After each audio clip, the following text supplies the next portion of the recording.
You're listening to the My Simplified Life podcast, and this is episode number 164.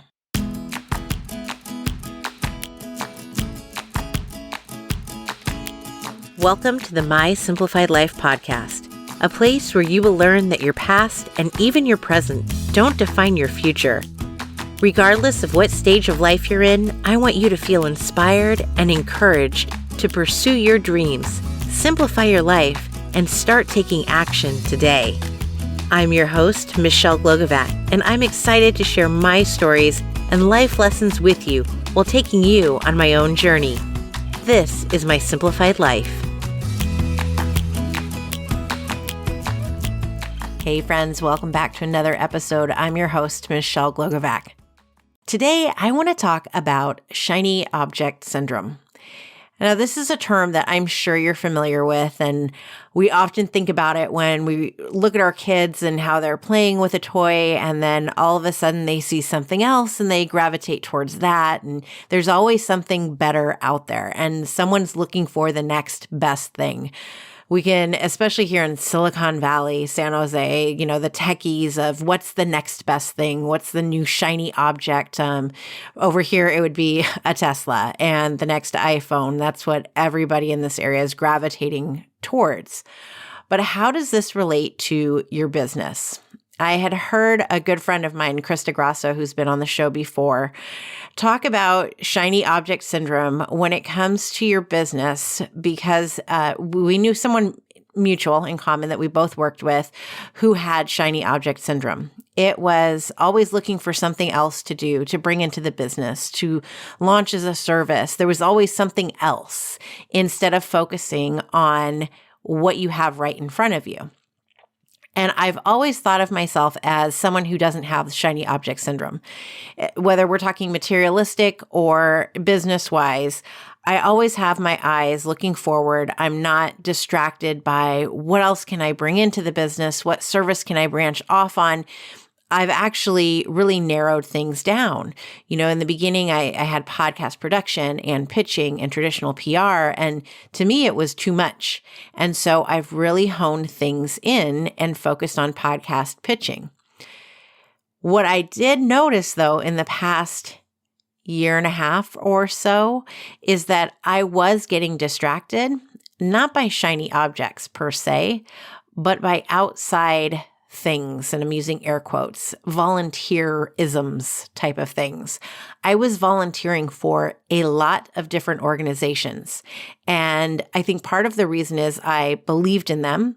I saw a need for what I know how to do so I could get work done. I was accomplishing something, but at the same time, I wasn't focused on my business because I was taking these moments of precious time and my brain power to go focus on something that was outside of my business.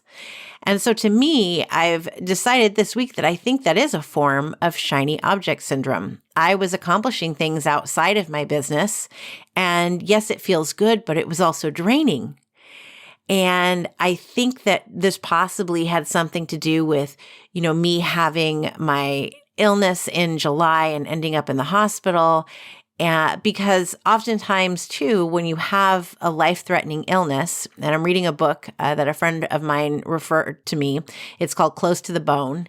It says that when you have a near-death illness or experience, that oftentimes, most of the time, you come out of it looking for a renewed purpose. You find that you need that in your life. You might want to change your job. You change the people that you're surrounded by. You get rid of the toxicity that is in your life. And I have known that I found my purpose years ago, and I was on that right path. So what came out of my near-death experience for me was that I needed to get rid of the extra stuff.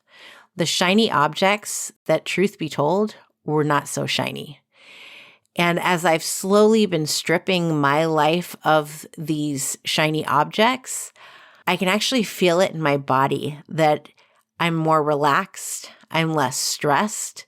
I don't have the physical pain that I did before. Like literally the moment I release something and say, I'm not doing this anymore, done, wash my hands of it, I can feel the pain dissipate. And I have had physical pain. I've had some back pain where the clots were in July. The pain has still been there. And it wasn't until I said no to some things in the past few weeks that the pain has subsided. So I'm going to take that as my sign that I'm doing the right thing, that I'm fully focused on my business. And once I've done that, the business continues to flourish and to grow. And things are happening in my life that they're telling me I'm on the right path. Big things are coming, big things are happening, and it's growth and it's what I'm supposed to be doing. Now, I don't say that I'm never going to volunteer for something, but I need to be very picky and choosy about what position I put myself into. I don't need to do all the things for all the people, for every organization. I don't need to be the one that is depended on to answer certain questions, to know, the ins and outs of a software. It's not my job.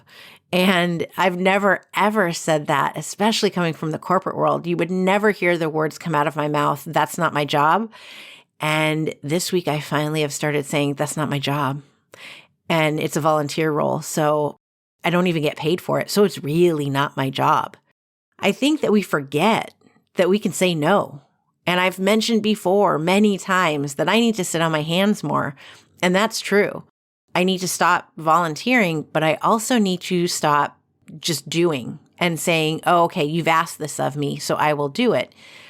What I need to say is, no, it's just not my job. Sorry. Find someone else who has the time, the energy, and the capacity to do it, because my focus is on what directly affects me. And that includes my family, my children, my business, my health.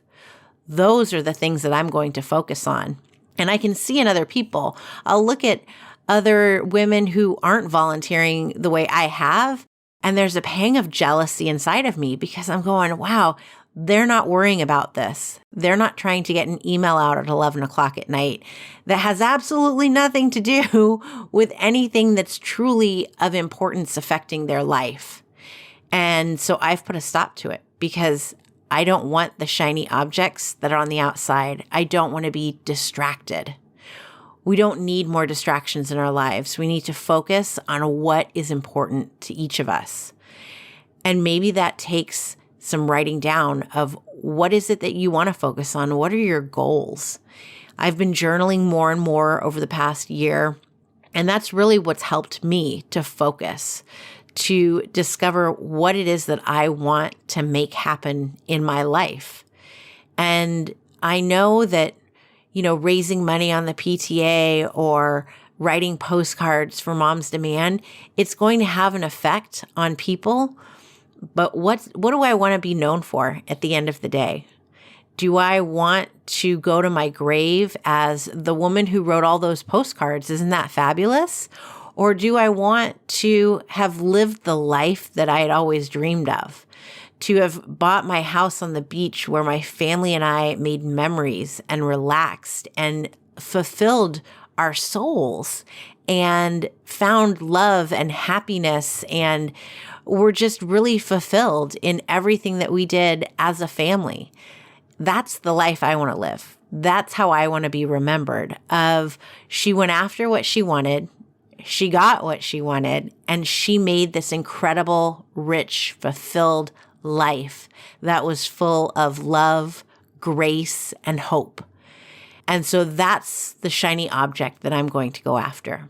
That's what my goal is here, now, and in the future. And I want to make sure that I'm not distracted anymore. And so I think that's really why I'm talking about this today, is because I want to be held accountable.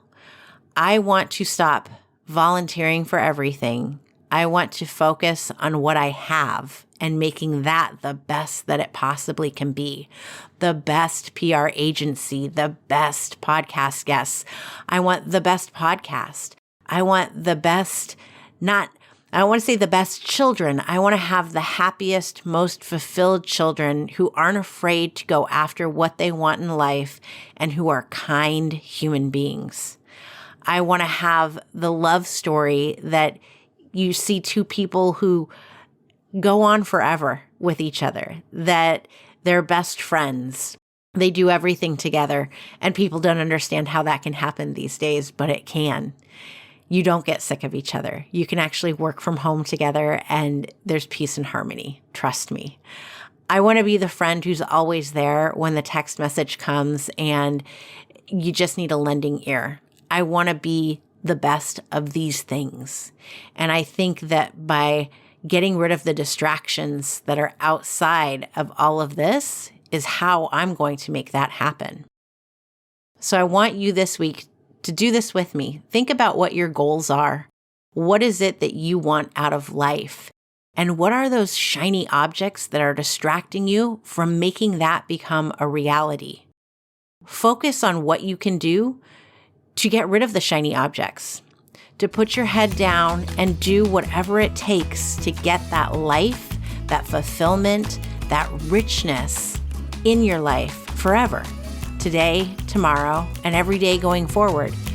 Because after all, your past and your present don't define your future. You do.